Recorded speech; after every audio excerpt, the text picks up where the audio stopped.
প্রথমে থাকছে কোর্স, তারপরে subject of the presentation, semester, session, roll number, registration number, ইনস্টিটিউশনের নাম। এরপরে রয়েছে প্রথম স্লাইডে রয়েছে আলো, শ্রেণী সপ্তম, এখানে আলোর একটা ছবি দেওয়া রয়েছে স্লাইডে। এরপরে স্লাইডে রয়েছে আজকের পাঠ্য। কি কি আজকের পাঠ্য? আলো কি, স্বপ্রভ বস্তু ও অপ্রভ বস্তু কি, স্বচ্ছ মাধ্যম, অস্বচ্ছ মাধ্যম ও ঈষৎ স্বচ্ছ মাধ্যম, আলো সরল রৈখিক গতি, আলোক রশ্মিগুচ্ছ। এরপরে রয়েছে আলো।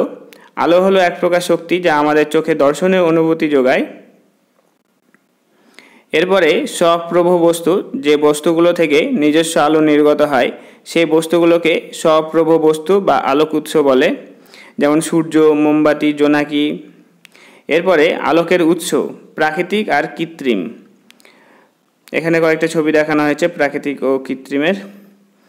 এরপরে অপ্রভ বস্তু, যে বস্তুগুলো নিজস্ব আলো নেই তাদের অপ্রভ বস্তু বলে। কি কি? যেমন চাঁদ, বই, ইট। এরপরে স্বচ্ছ বস্তু, ঈষৎ স্বচ্ছ বস্তু আর অস্বচ্ছ বস্তু।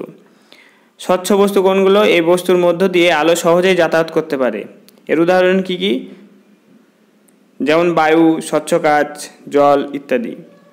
ঈষৎ স্বচ্ছ বস্তু, এইসব বস্তুর মধ্য দিয়ে আলো যাতায়াত করতে পারলেও ভালোভাবে পারে না, উদাহরণ ঘষা কাচ, কুয়াশা ইত্যাদি। অস্বচ্ছ বস্তু, এইসব বস্তুর মধ্য দিয়ে আলো চলাচল করতে পারে না, উদাহরণ কাঠ, লোহা ইত্যাদি। এরপরে স্লাইডে রয়েছে আলো সর্বদা সরলরেখায় চলে, তার একটি উদাহরণের ছবি এখানে দেখানো হয়েছে।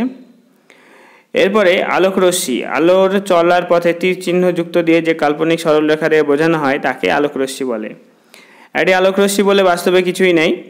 আলোক রশ্মিগুচ্ছ হচ্ছে একসঙ্গে অসংখ্য আলোক রশ্মিকে আলোক রশ্মিগুচ্ছ বলে।